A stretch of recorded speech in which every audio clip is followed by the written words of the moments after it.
Measles cases are being reported in 17 states. While Wisconsin isn't one of them, there have been some potential cases, including right here in Crosse County. News 8's Keely Arthur joins us now with more.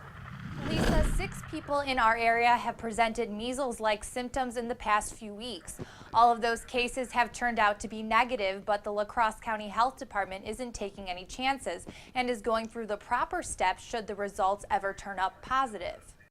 The role for us is to protect individuals, families, and communities. Christine Gillespie has been a public health nurse for more than a decade. Working in Crosse County primarily and also with Trempealeau County Health Department. One of the main parts of her job is to prevent the spread of disease in Crosse County. There are about 80 diseases that healthcare providers and schools are required to report to their local health department. Measles is one of those diseases and can be a tough one to contain. Because it stays in the air for a couple hours, it spreads around, so it's very communicable. Gillespie says if there's concern someone has the measles, the first order of business is to get medical attention.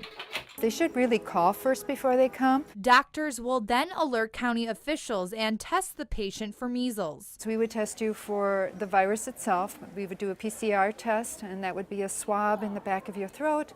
And then we would collect a little bit of blood for serology testing. Those tests are shipped off to the state hygiene lab in Madison, and the patient is required to stay quarantined until the results come back. Usually it's 1 to 2 days. During the waiting period, Gillespie does the most amount of work. We need to respond very quickly. We get all the information we can about the person. We look into see if they've been immunized. We look at their immediate family members. If the test is positive, close family and friends are alerted and encouraged to get the vaccine if they haven't already. If they get the vaccine quickly, it can protect them from developing the disease. And even more steps are taken if the measles patient is a student. Any other children, any other adults in that school, if they didn't have measles, so they're naturally immune, or if they haven't had their 2 doses of MMR vaccine, they would be excluded from school for about 2 weeks.